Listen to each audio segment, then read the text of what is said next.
Buenas tardes con todos ustedes. Justamente les estaba diciendo que el día de hoy vamos a hablar de un tema muy importante. Si bien en esta semana anterior aprendimos un poco sobre lo que significaba la estimulación magnética transcraneal, el principio de Faraday y las características de la estimulación, pues el día de hoy vamos a hablar de un tema mucho más importante que es estos principios que rigen la estimulación magnética transcraneal y que van a ser orientados a cómo nosotros debemos educar, formarnos y luego evaluar la parte de la competencia neuropsicológica.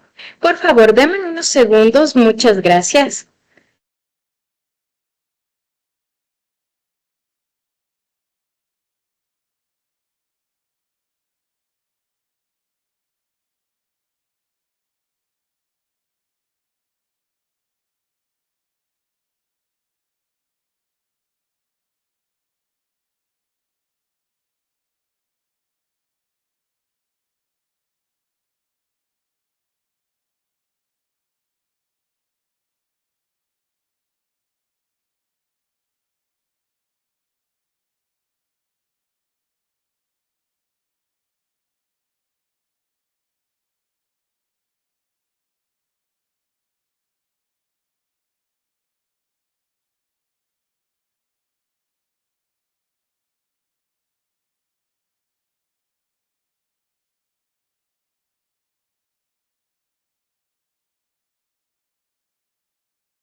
Gracias por la espera, chicos. El día de hoy vamos a hablar entonces de este tema de cómo la evaluación neuropsicológica se convierte en un enfoque súper necesario e importante para personalizar la neuromodulación. Ustedes me comprenderán cuando yo les digo que ningún trastorno mental es un trastorno puro, ¿no?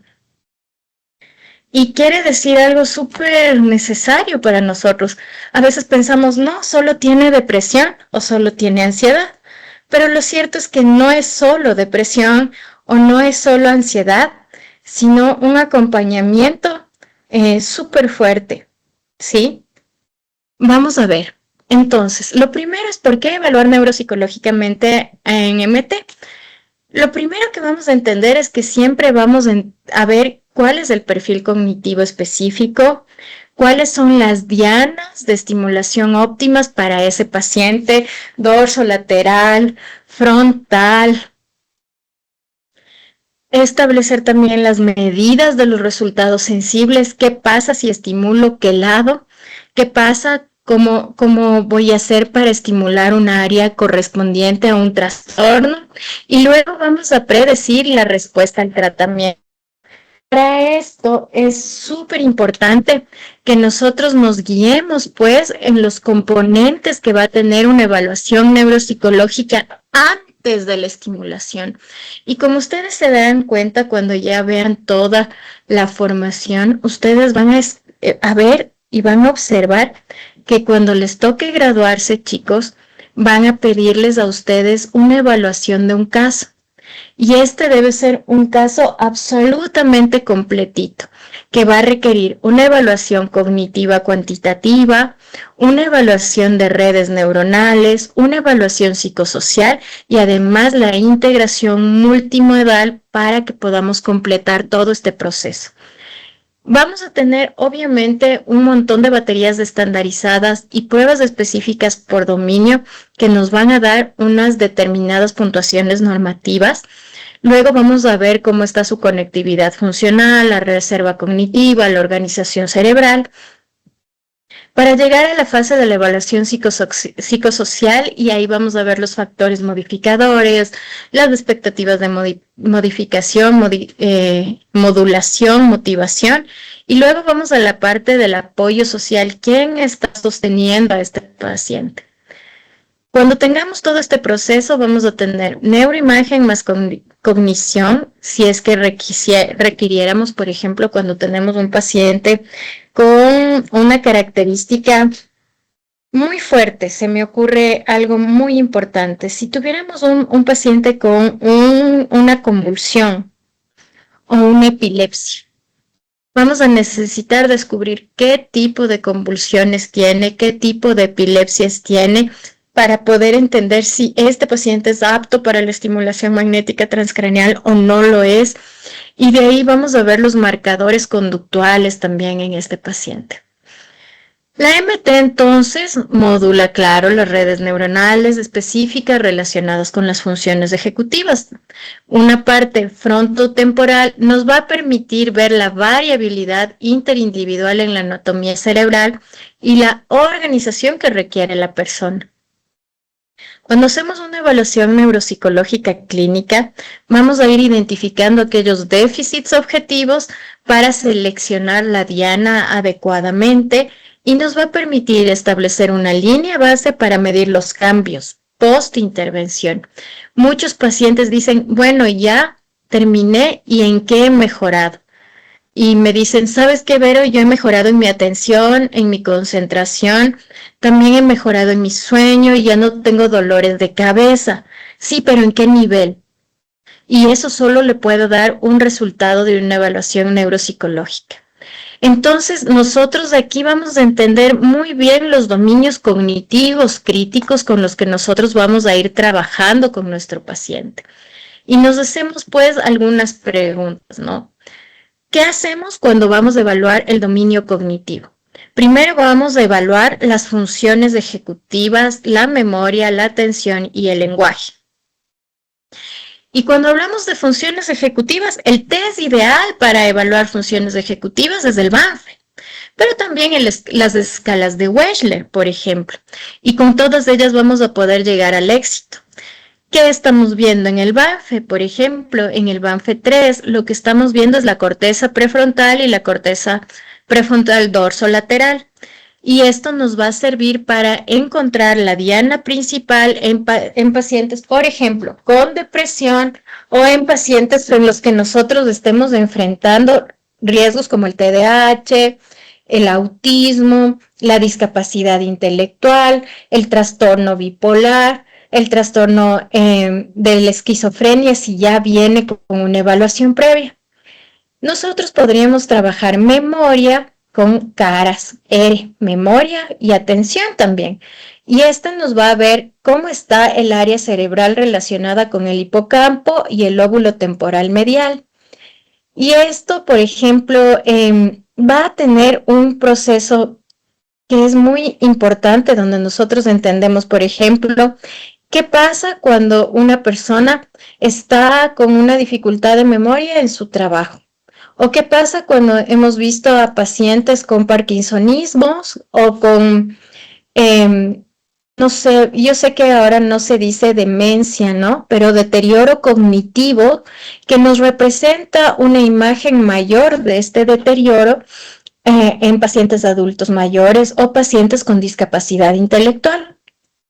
Aquí también vamos a trabajar en atención con el D2, y el D2 nos va a permitir hacer un análisis del área frontoparietal, y esta es una evaluación con de los efectos secundarios.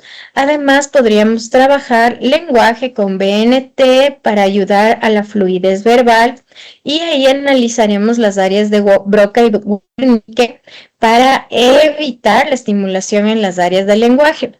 Por ejemplo, en los pacientes con esquizofrenia o en los pacientes bipolares en episodio maníaco, nosotros vamos a ver una hiperverbalización. Entonces ya sabemos que con este tipo de pacientes se utiliza una diana diferente. La neuronavegación puede ser una gran herramienta para nosotros. Las máquinas que ustedes tienen en sus manos tienen la capacidad de integrar un proceso de neuronavegación. Pueden comprar el software de neuronavegación e incluirle dentro de su proceso. Es una buena oportunidad cuando ustedes ya hayan pagado su máquina, comenzar a pensar en mecanismos de neuronavegación. Y este nos va a permitir, por ejemplo, el análisis de los déficits cognitivos, identificación de dominios afectados, mapeo de redes neuronales, por ejemplo, un déficit en la fluencia verbal que está en la parte frontostriatal. También la correlación de neuroimagen, podríamos utilizar el MRI y el fMRI para la evolución funcional, la resonancia magnética funcional, la resonancia magnética, que nos permite ver la integridad de los tractos de la materia blanca, la activación durante tareas específicas, la identificación de las redes anatómicas que están funcionando en ese paciente, sobre todo, por ejemplo, cuando te dicen, este paciente es muy desatento, se olvida las cosas y cuando se irrita se pone rojo, parece que le da una alferecía. Mira, este paciente puede estar convulsionando, entonces este es un paciente óptimo para la neuronavegación y nos va a permitir entender cómo está este proceso individual de una anatomía única. Entonces aquí el factor modulador clave respecto al MT es la reserva cognitiva. Y esto se hace con una escala de Wechsler. El objetivo va a ser ver la capacidad del cerebro para compensar la patología mediante las redes neuronales alternativas, sus estrategias cognitivas eficientes o cómo va la mayor eficiencia sináptica. Cuando nosotros hablamos de la evaluación de la reserva cognitiva, vamos a ver el índice de la reserva cognitiva, es decir, cuál es el nivel educativo en este niño, su ocupación, sus actividades intelectuales.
Perdón, chicos, creo que me fui.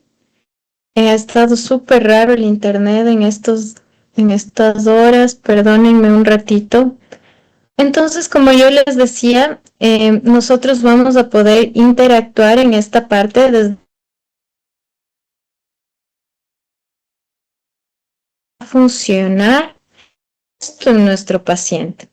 Dentro de esta actividad, una de las cosas que yo quiero que ustedes puedan comprender es que la evaluación de la reserva cognitiva va a requerir todo este andamiaje de entender cómo están los niveles de reserva, la mejor respuesta a la neuromodulación, cómo vamos a ir intensificando la duración del tratamiento, cómo va a predecir la capacidad de la reorganización neural.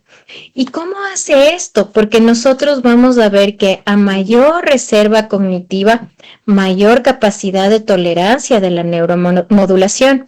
A menor reserva cognitiva, mayor dificultad en el inicio de la neuromodulación. Entonces, uno de los efectos más importantes es también trabajar la parte de la evaluación psicosocial. Y aquí vamos a entender mucho de los factores no cognitivos que influyen en el resultado. Por ejemplo, nosotros aquí vamos a comenzar con la evaluación de las expectativas y de las creencias. Es decir, el efecto placebo y el efecto nocebo. También las atribuciones sobre la enfermedad. Por ejemplo, hipocondría. Esta persona no es un sujeto apto para la estimulación magnética transcraneal y te va a dar más problemas que soluciones. Si un paciente habla sobre las enfermedades y las expectativas, como yo me voy a curar y yo voy a estar bien después de esto, o hay pacientes que dicen, no sé para qué me traen aquí si yo ya no tengo nada, ya a mí no me sirve, yo nunca ya he probado todo, ya me han hecho todo y para qué estoy aquí. En esos momentos nosotros vamos a ir descubriendo esta parte de estos comportamientos del paciente para saber cómo intervenir de una manera adecuada. También vamos a descubrir algo muy importante que es la ansiedad al tratamiento, la sintomatología depresiva concomitante y el nivel de estrés que nosotros podemos ir percibiendo, así como también aquellos aspectos motivacionales de adherencia al tratamiento, el compromiso del proceso, la autoeficacia percibida. Por ejemplo, miren algo tan sencillo como esto. Yo me quedé muy asombrada cuando me dijeron, a nosotros nos dijeron lo siguiente. ¿Sabe qué, doctora? Yo sé que esta estimulación es muy cara, entonces yo les voy cobrando 100 el día que vengan. Y cuando pueden, vienen y cuando pueden les hago el MT y salen más tranquilos. Mentira. Ese tratamiento para ese paciente no funcionaría. Usted no puede hacer una sesión individual cuando el paciente quiere. Entonces, debemos entender inclusive si este paciente es apto financieramente para poder tener este tipo de tratamientos. Y una de las cosas que nos permite este informe es saber cómo está su condición general, su red de apoyo, las necesidades específicas que tiene, cuáles son aquellos factores emocionales, cuáles son aquellas expectativas que va a tener dentro de este proceso. Y luego vamos a tener la parte del soporte ambiental, que creo que es otro de los factores. Hay personas, es muy triste, ¿no? Pero el primer tratamiento, hay personas que dicen, a mí no me acompaña nadie, o yo vengo solo, o quisiera que no voy a hacer nada más. Dentro de este proceso, una de las cosas más importantes que nosotros debemos atender es esto, ¿no? ¿Con quién va a venir? ¿Cómo va a ser su alimentación? ¿Quién le va a ayudar a cuidarse en este periodo de tiempo? Los instrumentos que nosotros podemos recomendar aquí son las escalas de expectativas de tratamiento, el inventario de depresión de Beck, la escala de ansiedad de estado de riesgo que es STAI, la entrevista semiestructurada psicosocial. Pero aparte de esto podemos utilizar BAI, podemos utilizar BDI, podemos utilizar, por ejemplo, en los niños y adolescentes, una que es excelente como una radiografía de nuestro paciente, el VAS-3, el SENA. que nos van a dar mucho más una visión mucho más amplia, mucho más fuerte y mucho más sustentada. Entonces ahí vamos diseñando esta evaluación, que es una evaluación de índole longitudinal, en la que en primera instancia hemos recogido los datos de su contexto, de su ambiente, de sus necesidades propias, para luego comenzar con la etapa evaluatoria. El primer momento para nosotros muy importante es la evaluación basal, que es la evaluación de donde nace la estimulación magnética transcraneal. Y esto se da 1 o 2 semanas antes de iniciar el tratamiento.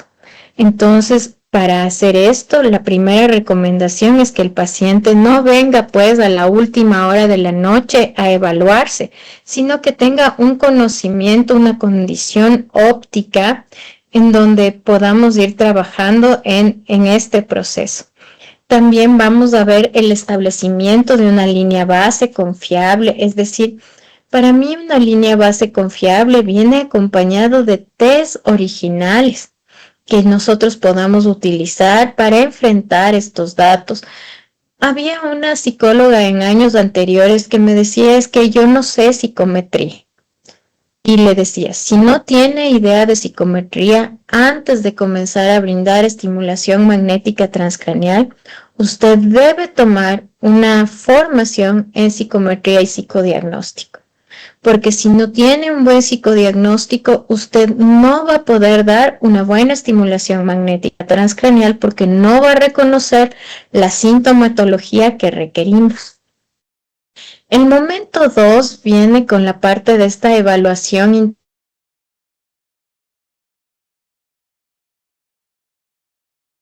una detección temprana de los cambios que nosotros podemos ver y hacemos un ajuste de los parámetros si es necesario. Miren, una de las cosas más importantes es que si yo hago una escala de Beck, porque tengo un paciente depresivo o ansioso, y hago una escala BY, que es algo tan sencillo que no cuesta dinero y que ya es público, podemos volver a hacer esa misma escala a medio tratamiento y ver cómo se está sintiendo nuestro paciente, cómo ha avanzado nuestro paciente para continuar nuestra parametrización de ajuste modular. Luego viene una etapa que es una evaluación post-tratamiento y es cuando tú terminas el proceso de tratamiento con el paciente y esto se da en la semana 4 a 6, porque recuerden que hay pacientes que tienen 21 días de sesiones, 28 días de sesiones, hasta 36, 41 sesiones, que es lo máximo que se puede dar dependiendo de los casos. Y luego vamos a ver los efectos de medición agudos, es decir, cuando está al tope nuestro paciente. Si bien los resultados mejores se dan después de 6 a 9 meses, ahora nosotros ya podemos ver a un paciente mucho más estable, mucho más calmado, mucho más regulado. Entonces, este momento es donde nos reunimos con este paciente y le decimos, mira, estos son tus cambios reales y has llegado hasta aquí, has mejorado tu atención, tu memoria, tu concentración, se ha reducido tu irritabilidad, tu agresión, se ha reducido tu sufrimiento, tus ideas de muerte o suicidio, todo eso, esto que tenías antes, ahora ya no lo tienes. Luego, vamos a hacer un momento de seguimiento donde podemos ir evaluando cada 1, 3 y 6 meses para ver cómo se van manteniendo los efectos. Por ejemplo, en trastornos neurodegenerativos o del neurodesarrollo. Esta es una parte obligatoria de evaluación, porque en ellos vamos a ver con cada frecuencia, con qué frecuencia vamos a hacer una estimulación magnética transcranial en pacientes. Yo sé que existen protocolos estandarizados por la FDA que nos dicen, por ejemplo, para el deterioro cognitivo o demencia senil, cada 6 meses debe hacerse este tipo de tratamiento. Para Parkinson, cada 3 meses. Ok, pero no todos los organismos reaccionan de la misma manera.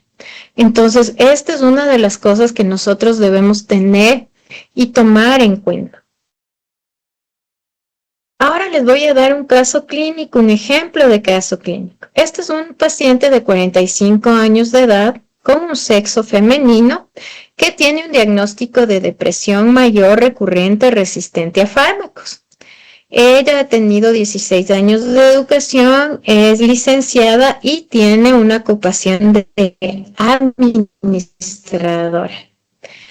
Cuando yo le hago la evaluación neuropsicológica pre-test, es decir, antes de la estimulación, esta paciente ya presenta un déficit leve en la atención. Nosotros debemos recordar que la depresión es un tema brutal, ¿no? Y nosotros pensemos en una esponjita húmeda, ¿no? Cuando no hay depresión, esa esponja está ancha, linda, brillante, porque está llenita de agua.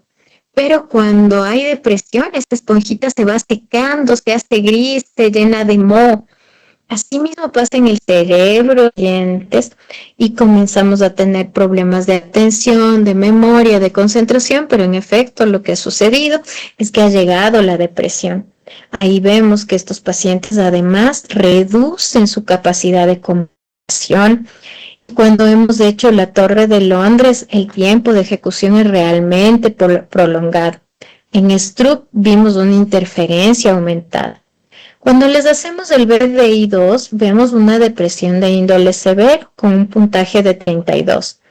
Cuando hablamos sobre sus expectativas de tratamiento, ella tiene moderadamente positivas y un apoyo social muy adecuado a esta paciente porque había antecedentes familiares de epilepsia. Se le pide que se haga una parte de un electroencefalograma y una resonancia magnética funcional. Y vemos que está muy bien en la hipofunción, en la corteza dorsolateral, frontoestrital también, y la corteza prefrontal está bastante bien, y con una deficiencia en la parte de la integridad, también tenía integridad preservada del tracto frontoestrital, pero tenía una reducción en la parte frontotemporal. Entonces, nosotros comenzamos a pensar en este paciente y decimos, este paciente, como está deprimido, necesita excitarse. Y esto en nuestra máquina se llama weak o se llama strong. Weak es inhibir y strong es excitar. Entonces, a este paciente, todos los pacientes con depresión se excitan y todos los pacientes con ansiedad se inhiben. Por ejemplo, este paciente va a tener una estimulación en la corteza prefrontal dorsolateral izquierda con coordenadas personalizadas y el parámetro va a ser de 10 hercios con 120 pulsos por minuto a un 120% con 3000 pulsos día. Entonces, ¿qué quiere decir esto? Que este paciente, por la gravedad o la severidad de la depresión, vamos a comenzar con un protocolo 9 y la vamos a ir reduciendo semana a semana. Mejora entonces todas las funciones ejecutivas y lo que yo espero es que haya un cambio ya en la fluencia verbal con el Stroop. Aquí va a ser muy importante que nosotros veamos el monitoreo de los efectos adversos cognitivos. Por ejemplo, ¿qué efectos adversos potenciales nosotros podríamos encontrar en este tipo de pacientes? Primero, confusión post-estimulación. ¿Qué quiere decir esto? Ay, doctorita, me siento un poco mareada, todavía no me voy a levantar. Muy bien. Dificultades atencionales. Este paciente cuando comienza con un grado 9 o 10, que es el más alto, te dice, sabe que no me puedo concentrar, creo que no voy a poder manejar. Entonces descanse un poquito, le damos media hora y se puede ir. O problemas en la memoria inmediata. ¿Qué nos diría si se presenta este déficit cognitivo en conjunto? Confusión posestimulación, dificultad atencional y problema de memoria. Podría ser que este paciente esté teniendo una sobredosificación del protocolo y debamos bajar de un protocolo 9 a un protocolo 6, por ejemplo. Otros efectos podrían haber fatiga cognitiva, cefalea, mareo. También podría haber un poco de escozor o picazón en el lugar de la diana. Entonces, todas estas cosas son absolutamente normales. Y también podríamos estar como mucho más cansados, mucho más irritables y querer solo dormir. Entonces, miren lo que vamos a hacer ahora. Yo les voy a poner un caso y ustedes van a hacer lo siguiente. Vas a seleccionar entre cualquiera de estos dos casos. El primer caso es un paciente de 52 años con depresión mayor resistente a tratamiento. Adulto mayor de 68 años con un deterioro cognitivo leve, o es un paciente de 40 años que ha tenido un ACV con afasia y hemiparesia derecha. ¿Qué es lo que yo quisiera que usted haga? Desarrolle un plan de evaluación que incluye el análisis de su caso, el diseño del protocolo y la determinación de parámetros. Cuando usted entre a la plataforma, va a encontrar un documento de Word para que pueda realizar la actividad y una vez culminada va a subirla en el apartado del módulo 2. Miren chicos, pensemos, yo les diría a cada uno de ustedes, ¿qué pasaría si es un adulto mayor de 68 años de edad con deterioro cognitivo? ¿Qué sería lo principal de evaluación?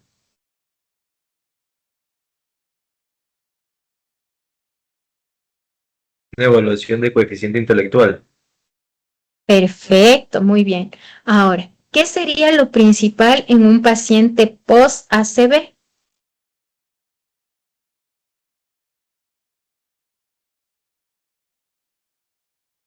Funciones ejecutivas. Muy bien. ¿Qué pasaría en un paciente con depresión mayor? ¿Qué debería evaluar en ese paciente? Una evaluación socioemocional. Muy bien. Cuando nosotros desarrollamos todo este proceso, entendemos cuáles van a ser nuestros focos atencionales dentro de la evaluación neuropsicológica clínica que nos van a permitir entender qué está sucediendo. Cuando vemos esto, vamos a desarrollar un plan de evaluación, es decir, qué quiero evaluar, con qué herramientas voy a evaluar y qué protocolo de evaluación voy a tener para determinar los parámetros de evaluación. Solo eso es lo que vamos a hacer. Y aquí me detengo porque una de las cosas más importantes es hablar de las consideraciones éticas. Antes de evaluar un paciente, usted tiene la obligación de hacer un consentimiento informado. Y este consentimiento tiene que explicar claramente cómo va a ser esta evaluación neuropsicológica integral, cuál va a ser el propósito de la evaluación para personalizar el tratamiento, cómo va a trabajar en la confidencialidad de los datos cognitivos sensibles y cuál va a ser el uso o los resultados. Por ejemplo, nosotros siempre les pedimos la autorización de que nos sirva estos resultados para la investigación también. Y dentro de nuestro consentimiento incluimos esa parte que nos parece muy importante. Luego va a haber la capacidad cognitiva para consentir, es decir, esta persona le puede hacer que firme el consentimiento a una persona con discapacidad, pues no, puede venir asociada a una persona de la red de apoyo. ¿Cuál es la capacidad de la comprensión, la adaptación al proceso cognitivo, el consentimiento por parte del representante si es necesario, ya sea que sea una persona con vulnerabilidades o sea una persona que sea menor de edad, y la reevaluación periódica para el tratamiento?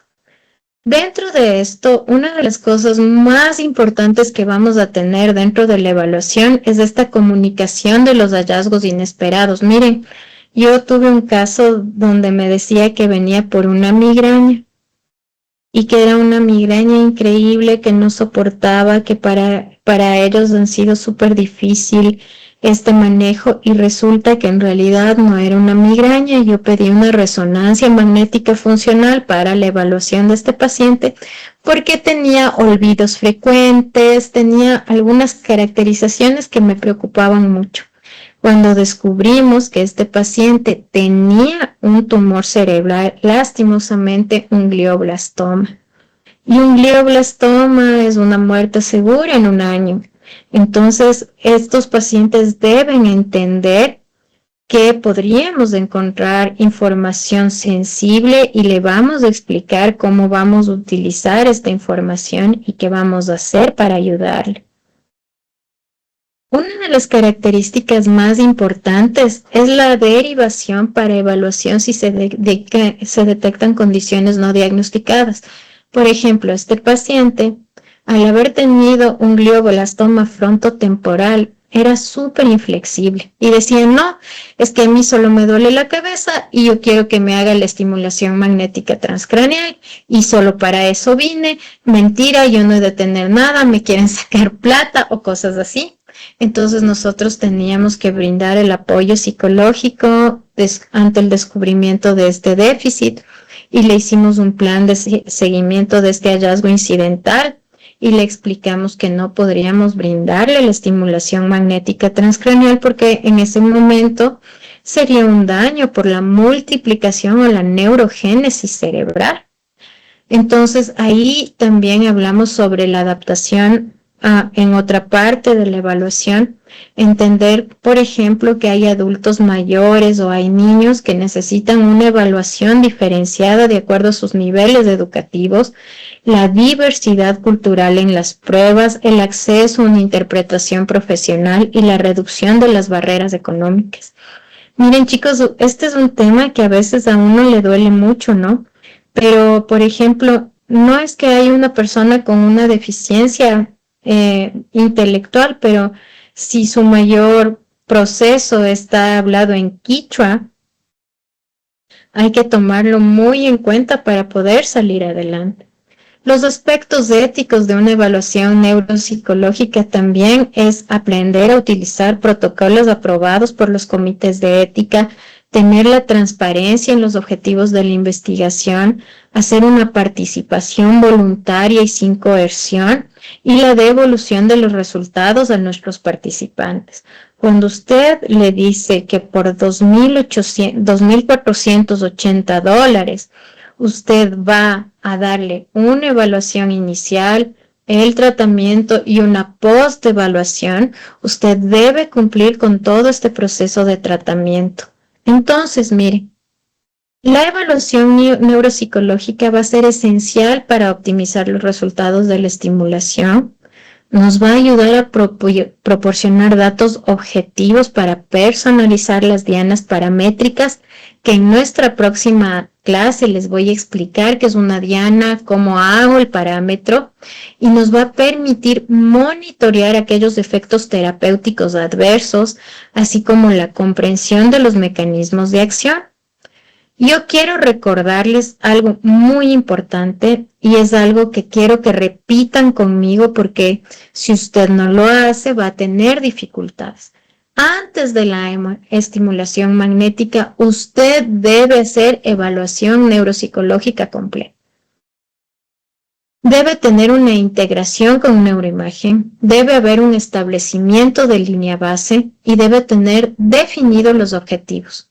Si usted piensa, por ejemplo, en un paciente, no, es que solo tiene autismo. Mentira. El 98% de los casos de autismo no es puro autismo. Lo mismo pasa en el TDAH. Entonces, usted debe tener un objetivo específico con el paciente. Durante la estimulación magnética transcraneal, usted debe hacer test de monitoreo semanal breve, ajuste con la respuesta, evaluación de efectos adversos y comunicación interdisciplinaria. Después de la estimulación magnética, hay que hacer una evaluación post-tratamiento completa, un seguimiento de 1, 3 y 6 meses y un análisis del mantenimiento de los efectos para tener una planificación de retratamiento si fuese necesario. Esto es algo muy importante, chicos. Muchas personas dicen, es que con la MT ya me curó. No, No, este es un tratamiento que tiene una efectividad de hasta el 98% en alguno de los trastornos mentales, pero este tratamiento no cura autismo, no cura TDAH, hace una cosa que se llama franca mejora de la sintomatología, que es algo completamente distinto a una curación. Entonces, para esta práctica clínica, al desarrollar protocolos estandarizados, capacitar a todo nuestro equipo, implantar un sistema de registro y participar en redes de investigación es muy importante. Chicos, si ustedes deciden dar una estimulación magnética transcraneal con un informe mal hecho de un psicólogo whatever, están poniéndose en riesgo ustedes.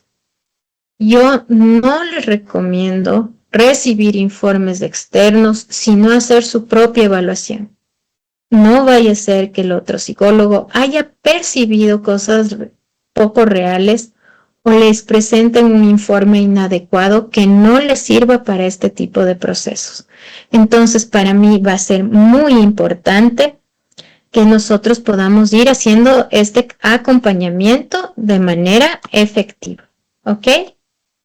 Listo, chicos. Para nosotros ha sido un placer el día de hoy.